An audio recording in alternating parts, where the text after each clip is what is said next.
Hello दोस्तों, welcome to study PCS channel. सभी दोस्तों को नमस्कार। चलिए, आज का जो क्वेश्चन हम डिस्कस करेंगे ये टेस्ट नंबर 12 है। टेस्ट 12 है और इसका क्वेश्चन है, दूसरा क्वेश्चन है। ठीक है, तो सेक्शन 1 का दूसरा क्वेश्चन है। तो क्वेश्चन है, briefly discuss the basic element mention in the preamble of the Indian constitution and also explain the objective and goal of it. यानी कि बेसिक प्रियम्बल के बेसिक एलिमेंट क्या है और इसके गोल क्या है और इसके ऑब्जेक्टिव क्या है, इसके बारे में हमें बताना है। तो मेनली आपको प्रियम्बल के बारे में बताना है जनरली। तो चलिए, तो हम इसको इंट्रोडक्शन, पहले क्या काम रहेगा हमारा इंट्रोडक्शन। तो preamble is the identity card of constitution. क्या, तो एन पालकी वाला का एक सब, अगर एक प्रॉपर ऐसे लिख रहे हैं तो आपको डबल इन्वर्टेड कोमा में आपको मेंशन करना पड़ेगा कि आप कोई कोटेशन है, क्योंकि ये कोटेशन दिए हुए कि preamble is the identity card of the Indian constitution. ये किसके द्वारा कहा है, तो एन पालकी वाला का। तो एक अच्छा इंट्रोडक्शन है। उसके साथ साथ इन्होंने प्रियम्बल को डिफाइन भी किया है कि प्रियम्बल इज द इंट्रोडक्शन और preface of the constitution. It reflect the core value and philosophy of enshrined in the constitution. किसकी जो बताया है कि कोर वैल्यू और फिलोसफी जो है, जो कॉन्स्टिट्यूशन के अंदर मेंशन है, इंसियन है, तो ये बात कही गई है। तो ये है, कहीं कहीं पर अगर आपको याद नहीं रहे तो इसको ऐसे भी कर सकते हैं कि ये जवाहरलाल नेहरू के द्वारा, जो JL नेहरू के द्वारा जो पेश किया जाए, तो ये एक ऑब्जेक्टिव रेजोल्यूशन है, उसका भी एक संग्रह है। तो ऐसे भी कर सकते हो, ये भी बहुत अच्छा इंट्रोडक्शन है। तो चलिए आप देख लेते पहले इस ये फ्लो चार्ट, ये बहुत ही इंपॉर्टेंट है। अगर डायग्राम आप ऐसे करके बना के आ जाते हैं तो आपके बहुत सारे नंबर मिलने के चांसेस बढ़ जाते हैं। इसमें क्या है कि सोर्स, तो सोर्स क्या है, तो हमारा इसका सोर्स क्या है, द पीपल ऑफ इंडिया जो है इसका सोर्स है। कि यानी प्रियम्बल का जो ऑथेंटिसिटी जो मिलती है वो कहाँ से मिलती है, तो इंडियन पीपल से मिलती है। इंडियन पीपल नहीं, इंडियन सिटीजन से मिलती है। नेचर क्या है, तो इसका नेचर क्या है, sovereign, social, secular, democratic, Republic. तो ये इसका क्या है, नेचर है। इंडियन जो प्रियम्बल के अंदर इंडियन कॉन्स्टिट्यूशन जो है, जो इंडियन के जो नेचर क्या है, तो ये जो इंडिया के जो कॉन्स्टिट्यूशन उसके नेचर को बताता है प्रियम्बल। तो क्या क्या है, सॉवरन है, सोशलिस्ट, सेकुलर, डेमोक्रेटिक और रिपब्लिक। साथ साथ में इसमें ऑब्जेक्टिव है। तो ऑब्जेक्टिव क्या है, तो ऑब्जेक्ट जैसे justice, liberty, equality and fraternity. तो ये इसके ऑब्जेक्टिव है कि हमें जस्टिस पे काम करना है, लिबर्टी को प्रमोट करना है, इक्वालिटी को प्रमोट करना है, फर्टेनिटी यानी कि ब्रदरहुड को प्रमोट करना है। उसके बाद अडॉप्शन, तो अडॉप्ट कब किया गया था, तो 26 नवंबर 1949 को अडॉप्ट किया गया था। एलिमेंट ऑफ द प्रियम्बल, ये एक फिगर है, यहाँ पे ऐसे लिख सकते हैं figure, element of the preamble, flowchart कुछ भी करके लिख सकते हैं। तो ये बहुत अच्छा ग्राफिकल रिप्रेजेंटेशन है प्रियम्बल का, ये चीज़ ध्यान रखिएगा। फिर है वी द, अब हर एक टर्म को इन्होंने डिफाइन किया है कि we the people of India. तो क्या है कि the starting line of the preamble so that the sovereignty of the authority is lie in the hand of the citizen of our country. की सॉवरेनिटी जो power है जो किसके अंदर है, तो सिटीजन ऑफ इंडिया के अंदर है। उसके बाद है सॉवरन। तो सॉवरन क्या है, तो सॉवरन का मतलब होता है कि हम एक इंडिपेंडेंट होते हैं, हमारे ऊपर कोई अथॉरिटी नहीं होता है, तो हम इंडिपेंडेंटली कोई भी अपना डिसीजन ले सकते। जैसे हमें फॉरेन अफेयर करना है, डिफेंस डील करना है, तो हम स्वतंत्र है, अपने तरीके से हम कोई भी डील कर सकते हैं। तो इसे सॉवरेनिटी कहा जाता है। जैसे इन्होंने लिखा है, India sovereign state, it means it is independent from the external authority as it can take on decision and independently. For example, the जो एब्रोगेशन ऑफ एक्ट 73, जो ये कहते इन्होंने कहता इस ये जो सॉवरेन कहता, उसके बाद अगर हमने कॉमनवेल्थ में जो शामिल हुए थे, ये भी कोई हम पेरिस एग्रीमेंट जो सीन डायल किए थे, ये सब क्या है, हमारी सॉवरेनिटी, हमारी मर्जी, हम डायल करेंगे, हम साइन करेंगे, फॉलो करेंगे, हमारी नहीं है तो हम अपनी इंटीग्रिटी सॉवरेनिटी को मेंटेन करके रखेंगे।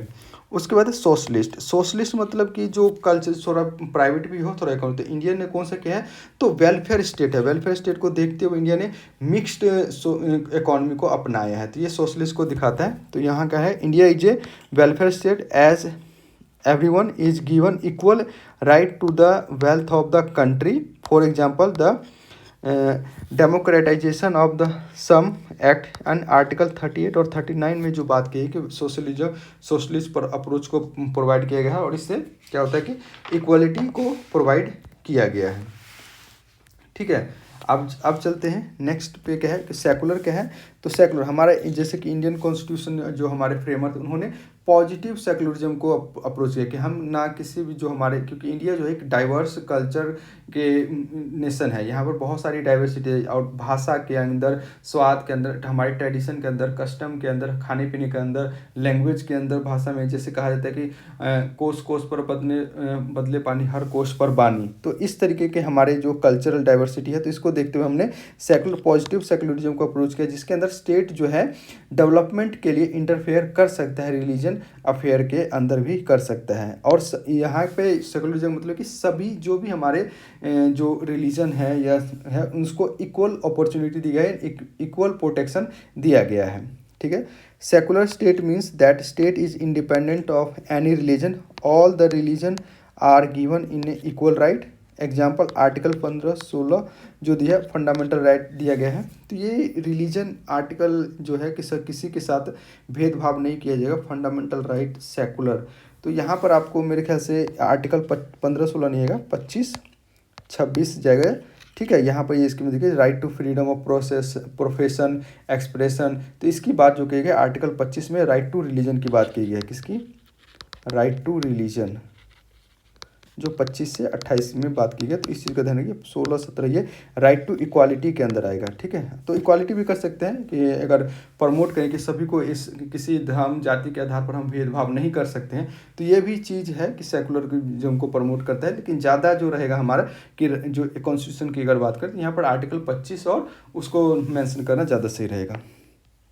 फिर है डेमोक्रेटिक। डेमोक्रेटिक मतलब होता है कि गवर्नमेंट जो इंडियन सिस्टम ने एक पार्लियामेंट्री फॉर्म को इस्टेब्लिश किया, जिसके अंदर जो एक जो रहेगा कि आपका जो एक वेलफेयर यूनिवर्सल कवरेज होगा, फ्रेंचाइजीज होगा, जिसके ऊपर को वोटिंग दे सकते हैं। जो इलेक्टेड जो हमारे कैंडिडेट रहेंगे वो पीपल के द्वारा चुने जाएंगे, जहाँ पर जो कमर्शियल वैल्यू है, रूरल डेवलपमेंट है, इन सारी चीज़ों को देखा जाएगा और उसको प्रमोट किया जाएगा। इसमें क्या है, जैसे कि आपकी जो पॉलिसी है, एक्शन है, जो भी गवर्नमेंट लेती है उसके लिए वो क्या होते हैं, अकाउंटेबल होते हैं। और जुडिशरी जो हमारा है इंडिपेंडेंट। तो यानी कि डेमोक्रेटिक के जो फीचर हैं उसको हम लोगों ने प्रमोट किया है। जैसे India is a democratic country, democracy for people, bye the people, for the people. ये किसका एक वो जो यूएसए के प्रेसिडेंट है अब्राहम लिंकन, शायद अब्राहम लिंकन, उनके द्वारा ये दिया गया है। देन है रिपब्लिक। रिपब्लिक है जैसे कि यूके के अंदर क्या होता है कि उनका जो हेड ऑफ द स्टेट होता है वो किंग होता है, किंग या क्यून होता है। ठीक है। वो हेरिडेटरी है। क्या? हेरिडेटरी यानी कि परंपरागत या जो वंशानुगत कहते हैं इसको, वंशानुगत होता है। लेकिन इंडिया के अंदर जो हमारा जो हेड है, जैसे हमारा क्या है, हेड क्या है, प्रेसिडेंट है, जो कि इलेक्टेड होता है। वो इलेक्टेड होता है हमारे जो रिप्रेजेंटेटिव है उसके द्वारा, और इनडायरेक्टली वे में इलेक्टेड होता है। तो head of the state is elected by the people of, it is not hereditary like monarchy, और real executive come from the people. तो रियल एग्जीक्यूटिव जो है हमारे पीपल से मिलता है। जस्टिस।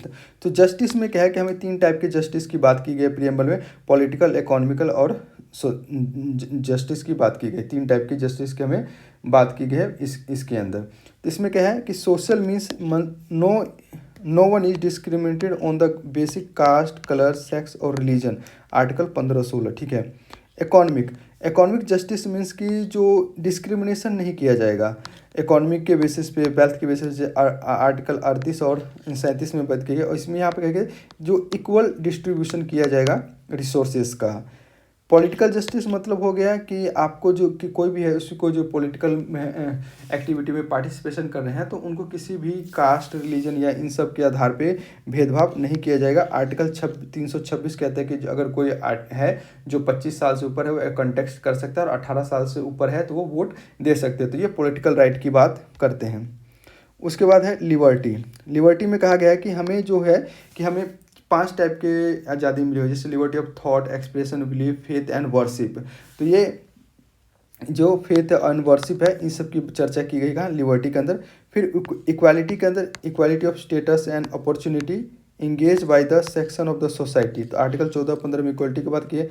फिर फ्रेटर्निटी की बात कही गई है कि जो हमारे सेंस ऑफ ब्रदरहुड को प्रमोट करता है, और जो लाइवलीहुड है अमंग पीपल इसको भी प्रमोट करता है। And integrity of the nation, कि यूनिटी और इंटीग्रेसी जो नेशन का होता है ये हमारे फ्रेटर्निटी इम्प्रूव करता है, जो कि आर्टिकल जो फंडामेंटल ड्यूटी है उसके अंदर इसकी चर्चा की गई है। अब ऑब्जेक्टिव क्या है, ऑब्जेक्टिव ऑफ द प्रियम्बल, तो जो प्रियम्बल का जो ऑब्जेक्टिव है, जो nature of the nation, sovereign, socialist, secular, democratic, Republic, objective work with justice, liberty, equality, यानी कि ये सारी चीज़ जो है गाइड द कॉन्स्टिट्यूशन इंटरप्रिटेशन, तो ये चीज़ें जो है ये रिपीटिशन है तो इसकी ज़रूरत नहीं है, ठीक है। सो that the goal of the preamble was it is not justiciable and non enforceable but it is guiding principal to the governance and for the judicial decision over the constitution. Preamble is the soul of the our constitution. You have discuss all the aspect, यानी 23rd number दिए गए हैं। तो अच्छा लिखा है इन्होंने, बहुत अच्छे से एक्सप्लेन किया, सारी चीज़ों को कवर किया है। तो ये हमारा आज का आंसर रहा। तो अगले क्वेश्चन अगले वीडियो में हम डिस्कस करेंगे right on the main feature of the Indian constitution, explain what ground the Indian constitution being criticise.